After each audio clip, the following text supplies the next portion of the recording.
This is another story in the continuing saga of Seneca stories that me and our dear host have been, you know, doing for the last several months now, and we're on page 243 or something like that in this book, and there's still stories to go. So this one is entitled "The Deserted Boy."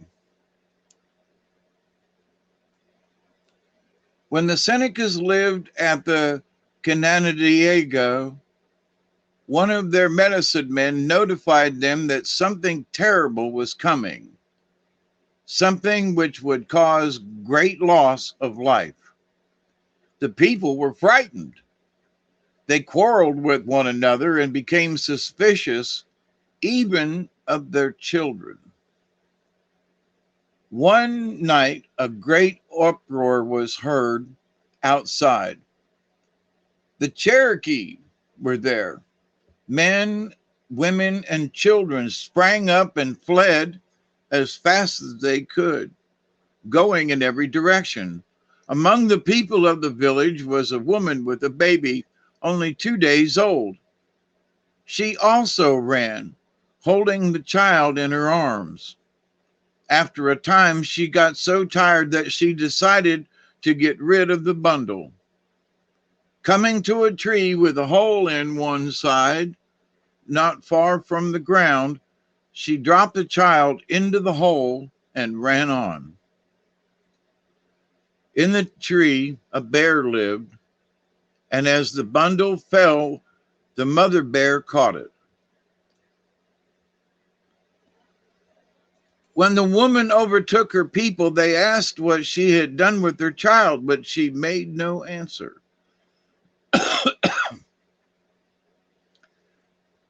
After many persons had been killed, the Cherokees disappeared. But the Senecas did not go back to their village. They made a new home for themselves.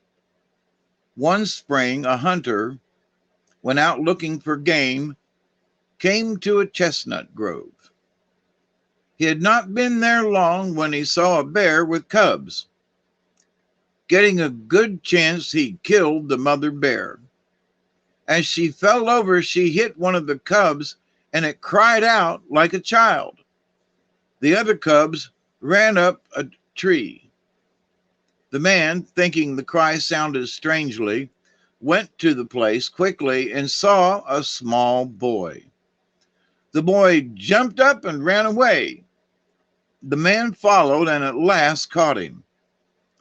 "Stop crying, nephew," said he. "Stop crying. Nobody will harm you." "You made me cry," said the child. "You have killed my mother. Over there are my brothers," pointing to the tree. "I wouldn't have killed her if I had seen you first," said the man. "But how came the bear to be your mother?" "My real mother threw me away. I was only 2 days old, but I remember everything. I knew my mother's mind. I was a burden to her when she was running away from someone, so she dropped me into that hollow tree over there. The bear caught me as I fell and said I could be her child and live with her cubs. She nursed me and was good to me." "I know your real mother," said the man, "but now you will be my son." The boy didn't like this, but at last he stopped crying, and the man strapped him onto his back and carried him to where a party of hunters were camped. After this, whenever the man went out to hunt, he tied the boy up so he couldn't get away. One day the child said, "Don't tie me up. I'll never leave you." He was not tied again, and as soon as he was old enough, the man let him go with him when he went out to hunt. The boy seemed to know where bears lived, but he never told his father where a mother bear was. The man had always been a poor hunter, but as soon as he found the boy, he began to have wonderful luck. After a while, the man said, "It is time to go back to my village." "My mother will see me and take me away from you," said the boy. "Pay no attention to her," said the man. "She threw you away." When they had been 2 days in the village, the woman heard that a certain hunter had brought home a little boy he found in the woods. She went to the hunter's cabin and watched every move of the child. The boy was afraid of her. He knew her thoughts when she threw him away, and he knew them now. When she asked him who he was, he said, "This man is my father." But she decided that the boy was hers, and she began to urge him to go home with her. He wouldn't go. One day, when the woman knew the hunter was off in the woods, she went to his house and tried to catch the boy. He ran to the woods crying from fright. She followed, but after a while lost sight of him and turned back. When the hunter came home and couldn't find the child, he looked for tracks and soon discovered that the boy was running away and his mother was following him.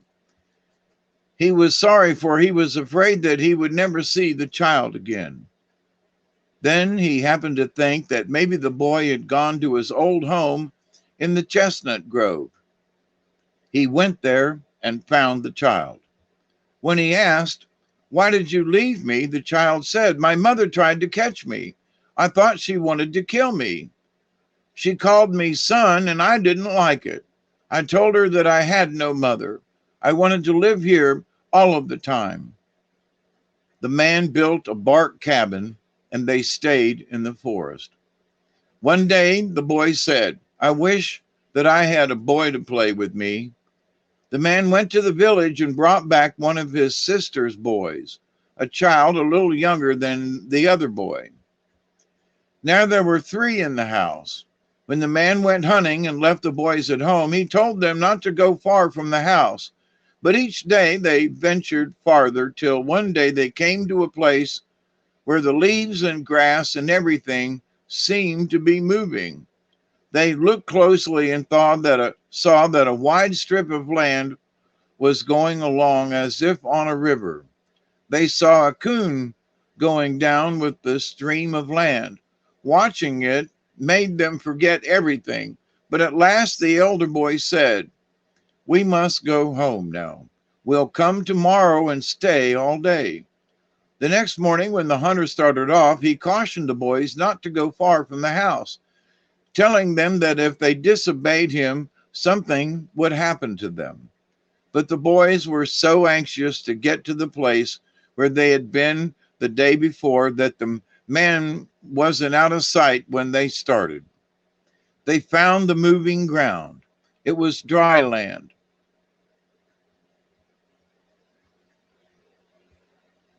but was moving like a river. It was not wide. A person could have jumped across it. The boys saw animals on it, and they thought, "What fun! Why not try it?"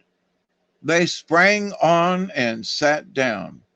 The younger boy said, "Let's go as far as the stream goes." They laughed and had a good time. After going some distance, the younger boy said, "I'll get off and run back and come down again." It seemed to him exactly like sliding down a hill. As he got on again, his companion was running up. They passed each other. This time, when they were both on, one called to the other, "Don't get off again, go to the end."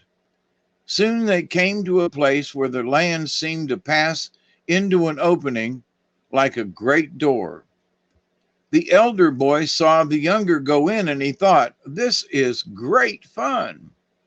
Then he heard a noise as if someone were killing his playmate. That minute he went in at the door. Then he saw that it was a place to snare game, that no one could get away after coming that far. In an instant, an old man with a mallet hit the boy on the head and killed him. 2 stone coats lived in this house, and they had such power that they could make everything come to them. Each took a boy and sat down on his own side of the fire to roast him. As the flesh began to cook, fat oozed out, fell on the fire, and sputtered. One body came out to the other. "You are burning." "Go on," said one of the stone coats. "My game has a voice." "Go on, my game has a voice," said the other stone coat. "This is fine. When one begins to burn, it tells the other, 'It's queer game that talks like this.'" When the bodies were sufficiently cooked, the stone coats began to eat. When they had eaten the last mouthful, and not a particle of flesh or a bone was left, they began to be in terrible pain. One said to the other, "It must be that strange game that is making us sick." They rolled around and groaned till daylight came. Then the 2 boys were there, and the 2 stone coats were dead. One boy said to the other, "This is why our father warned us not to go far from the house. We'll go home and tell him what happened to us." As they started, the younger boy said, "We must burn up this house. Our uncles have done great harm to people. Henceforth, men shall eat animals, not human beings." The younger boy had the most power. He walked around the house throwing red paint, such as they had to paint their faces with. The paint stopped the stream of land that was going through the house and set the house on fire. When the boys were near home, they heard singing, and the younger said, "Our father is mourning for us. When we get home, you must tell him what happened. He will believe you sooner than he will me, for you are older than I am." The hunter was sitting by the fire, and his song was about the loss of his children. The elder boy called out, "Father, we've come home. We've not been killed. We shall never die. There is nothing that can harm us." The man greeted the boys and was glad. They told him of their adventures and said, "Now we are going farther." The man said, "Beyond the house you burned, there are other houses, and in those houses are uncles of yours, man-eaters."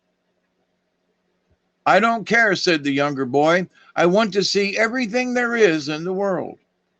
The man knew that the boys were full of power, witchcraft. The younger boy had control of his uncle's mind, and it was through his influence that the man let them go do as they liked. The boy said, "You can stay here and hunt. We'll go and see our uncle who lives beyond Stonecoat's house. Maybe he'll tell us stories. We're lonesome."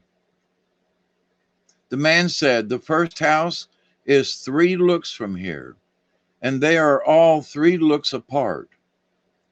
When the boys came to the house they had burned, they halted and looked. They could see some object in the distance, and there was the end of the first look. When they came to that object, they looked again and went to the object they saw, and looking up again, saw an opening and said, "Our uncle must live there." When they reached the opening, they saw a house. Everything was quiet. There was no one in sight. The younger boy crept up carefully and, making a sudden leap, sprang into the house and called out, "I've caught you, uncle." "I'm glad you have come, nephew," said an old man who was there. "I'm sick." "You'll give me medicine." "What do you want?" "This, nephew. When anyone comes to see me, I play hide and seek. I'll play with you. If you find me, I lose my head. If I find you boys, you'll lose your heads. The house was empty, but the younger boys saw hanging on the post where they met in a joint, in a point, a very large bag, and he thought, my uncle will hide in that bag. As usual in those days, there was a large log on the fire. The old man said, the finder must go over the top of that hill out there, and when the hider is ready, he will call. You must hide first. The boys agreed, and the old man started off. They heard his bones rattle as he ran. The younger boy said, I'll go into that log on the fire, and you can go behind the sun. When you are ready, I'll call. After a time, he shouted, Onche. This is what I do to my nephew, said the old man, and catching up his club, he ran into the house and began to strike the posts, singing out, Here you are, come out. The boy in the log looked at his uncle and laughed. The boy behind the sun was also watching him. When the old man's time was up, he said, Come out, I can't find you. As he said this, the nephew behind the sun showed himself and, laughing at the old man, came down to the house. The other boy crawled from the heart of the log. The old man laughed loudly and said, Now go beyond the hill and I'll hide. When the boys heard the old man call, they ran to the house. The younger boy caught up the club and did as he had seen his uncle do. At last he stopped striking the post and calling out, Uncle, you are up there in your medicine bag. Come out. The old man came out laughing and said, My little nephew, you are full of witchcraft. No one ever found me before. The boy said, When a man makes a bet, he must live up to it. You have lost your head. Upon this, he caught hold of the old man-eater and cut off his head. The elder boy picked the head up, stuck it against a tree, and said, Hereafter trees shall have their heads on them, knots, and the heads will be used to make ladles and bowls. The boys burned the old man's house and then went on. 3 looks away, they came to the edge of a forest and saw a house close by. The younger boy said to the elder, Stay here. I'll go to the house and come back. There were 4 witches in the house. As soon as the boy went in, the old woman said to her daughters, Hurry up and get the kettle over the fire. The boy watched them, thinking that maybe they would kill him. The elder brother waited for a long time and then got out of patience and called his medicine a mole. It came and he said, You must take me to that house. I want to find my brother. When the water in the kettle was boiling, the old woman said to her eldest daughter, Lay a skin on the ground and put the animal that has come to us on the skin. The boy knew that they intended to kill him, but he sat down on the skin. The old woman's second daughter took a mallet from the wall and raised it to strike him, but he said, Let the mallet come down on the old woman. It struck her a terrible blow on the head. As the girl raised the mallet a second time, he said, Let it strike on the eldest sister. Right away, the 3 sisters began to fight with one another. The boy kept telling the mallet to strike, first one, then another. For a time, there was a terrible struggle, and then all was quiet. The sisters were dead. A voice from under the ground asked, What are you doing, brother? Oh, The old woman and her daughters have been having a little sport. All right, said a voice behind him, and there stood the elder boy. I was out of patience. We might have gone a long way on our journey. We'll burn up the house. I don't want my mind to be different from yours, said the younger brother. But before we go on, we must purify ourselves with a swim. When we get to the river, you must be careful.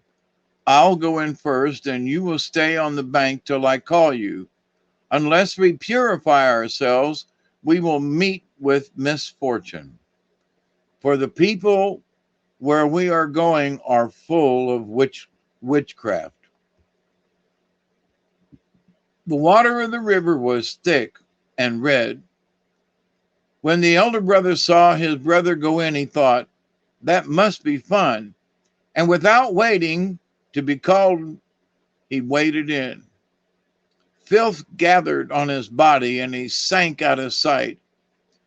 His brother rescued him, then said, if you had waited till I called you, you would have been saved this trouble. Now we will go on till we come to a village where they are playing ball. They soon came to an opening and saw a crowd of people standing near a pole in the center of the opening. The two went forward, and the younger said to the chief, we have come to challenge you. What are your rules? We wager heads. There must be 2 men on a side, said the boy. The chief said to the people, these strangers challenge us to a game of ball. There will be 2 players on a side. You must be one of those players, said the boy to the chief.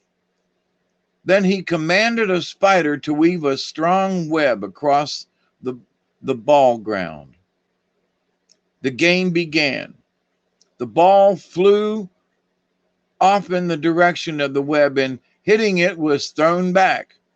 The elder boy caught the ball and ran for the first point, got it, had 1 inning, and called out, the game is mine. We have the inning. The game is finished. It is not, said the chief. This is the way we play, said the younger boy. Whoever gets the first inning wins the game. Very well, said the chief. You have won the heads of the men you played with. We bet with you, said the boy. We don't care who played for you. And running up, he caught the chief by the hair and saying, if it hadn't been for you, we should have been far on our way. He cut off his head. The people asked the boys to be their chief, but they said, no, our work is done.